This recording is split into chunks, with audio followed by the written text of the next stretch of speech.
रस्त्यावर झालेली छोटीशी बाचाबाची असो किंवा घरातला एखादा साधा वाद, कधीकधी तो इतका विकोपाला का जातो की परिस्थिती हाताबाहेर जाते? कधी विचार केलाय? यामागे बघा फक्त वाईट स्वभावच असतो असं नाही, तर याच्यामागे एक भलं मोठं विज्ञान दडलेलं आहे. चला, आज आपण याच स्फोटक रागामागची जैविक आणि मानसिक कारणं कोणती आहेत हेच शोधून काढूया. तर या अशा टोकाच्या म्हणजे परिस्थितीच्या तुलनेत खूपच तीव्र प्रतिक्रिया काय येतात? मियो क्लिनिक काय म्हणतं बडा? हा तो क्षण असतो जिथे माणसाचा स्वतःवरचा ताबा सुटतो आणि सगळं काही हाताबाहेर जातं. आज आपण याच क्षणामागचं विज्ञान काय आहे हेच समजून घेणार आहोत. आपल्या या आजच्या विश्लेषणात आपण काय काय बघणार आहोत? तर भावनिक स्फोट म्हणजे काय, मग आपल्या शरीराची धोक्याची सूचना देणारी प्रणाली कशी काम करते, रागाचा एक छुपा चेहरा असतो तो कोणता, या वादळाची कारणं काय आहेत, आणि सगळ्यात महत्त्वाचं यावर नियंत्रण कसं मिळवायचं. चला तर मग आपल्या पहिल्या टप्प्यापासून सुरुवात करूया. भावनिक स्फोट. आता हे लक्षात घ्या, हा फक्त साधा चिडचिडेपणा नाहीये, याला एक वैद्यकीय ओळख आहे. पाहूया ती नेमकी काय आहे. या स्थितीला वैद्यकीय भाषेत म्हणतात इंटरमिटेंट एक्सप्लोजिव्ह डिसऑर्डर किंवा थोडक्यात IED. आणि इथे एक गोष्ट समजून घेणं खूप महत्त्वाचं आहे की हा काही व्यक्तिमत्वाचा दोष नाहीये. ही एक खरीखुरी वैद्यकीय स्थिती आहे जिथे व्यक्तीचा आपल्या प्रतिक्रियांवर ताबा राहत नाही आणि त्या परिस्थितीच्या मानाने खूपच जास्त तीव्र असतात. आता हा जो उद्रेक होतो त्याचा अनुभव कसा असतो? तर हे एका चक्रासारखं आहे. याची सुरुवात होते तीव्र रागाने, तणावाने, विचारांच्या गर्दीने, हृदयाची धडधड वाढते, जणू काही आतमध्ये एक वादळच तयार होतंय, आणि मग तो उद्रेक होतो.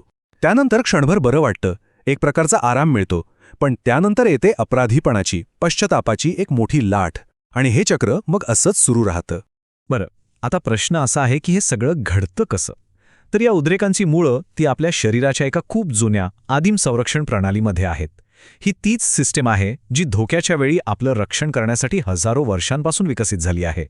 या जैविक यंत्रणेच्या केंद्रस्थानी आहे ॲक्यूट स्ट्रेस रिस्पॉन्स, किंवा यालाच आपण फाईट ऑर फ्लाईट प्रतिसाद म्हणून ओळखतो. म्हणजे काय? तर जेव्हा आपल्या मेंदूला कोणताही धोका जाणवतो तेव्हा आपलं शरीर लगेच स्वतःला तयार करतं, एकतर त्या धोक्याशी लढण्यासाठी किंवा तिथून पळून जाण्यासाठी. आणि खरं तर आपल्या जगण्यासाठी हा प्रतिसाद खूप खूप महत्त्वाचा आहे. जेव्हा धोका समोर येतो तेव्हा आपलं शरीर एका विशिष्ट क्रमाने प्रतिसाद देतं. यालाच संरक्षण प्रक्रिया किंवा डिफेन्स कॅस्केड म्हणतात. सगळ्यात आधी शरीर सतर्क होतं, म्हणजे धोक्याचा अलार्म वाजतो. मग परिस्थितीनुसार ते लढण्याचा किंवा पळून जाण्याचा निर्णय घेतं. पण कधीकधी ते जागीच गोठून जातं, आणि त्याही पुढच्या काही अवस्था आहेत. चला आपण काही उदाहरणांमधून हे टप्पे नेमके कसे दिसतात तेच पाहूया. तर या संरक्षण प्रक्रियेची पहिली पायरी आहे उत्तेजना किंवा अराउझल. स्वेतलानाचं उदाहरण बघा. ती एक डॉक्टर होती आणि तिला घाम येणं, हृदयाचे ठोके वाढणं, श्वास भरून येणं असे त्रास होत होते. म्हणजे बघा, तिच्यासमोर कोणताही थेट धोका नसतानाही तिचं शरीर मात्र धोक्याच्या स्थितीत होतं. हेच दाखवतं की शरीर धोक्यासाठी स्वतःला कसं तयार करतं. आता उत्तेजनेनंतर शरीर पुढचा निर्णय घेतं, लढायचं की पळायचं. हेच आहे फाईट ऑर फ्लाईट. टीटीचं उदाहरण खूप बोलकं आहे. ती 10 वर्षांची मुलगी होती. तिला धोका जाणवला की ती घरातून बाहेर पळून जायची, आणि जर कोणी तिला थांबवायचा प्रयत्न केला तर ती त्यांना मारायची, लाथा मारायची, कारण तिचं शरीर तिला पळून जाण्यासाठी भाग पाडत होता. हा एक पूर्णपणे नियंत्रणाबाहेरचा प्रतिसाद होता. पण विचार करा, प्रत्येक वेळी लढणं किंवा पळून जाणं शक्य असतंच असं नाही. मग अशा वेळी शरीर काय करतं? तर ते फ्रीज होतं, म्हणजे जागीच गोठून जातं. हालचाल थांबल्यामुळे कदाचित धोका आपल्याला पाहू शकणार नाही, हा त्यामागचा उद्देश असतो. मेरीचं उदाहरण बघा. घराला आग लागलेली पाहताच तिचे डोळे भीतीने विस्फारले आणि तिचं शरीर जागीच स्तंभ झालं. जणू काही काय करावं हेच तिला सुचत नव्हतं. आणि याच्याही पुढची सर्वात टोकाची अवस्था म्हणजे टॉनिक इमोबिलिटी. यामध्ये शरीर भीतीने अक्षरशः लकवाग्रस्त होतं.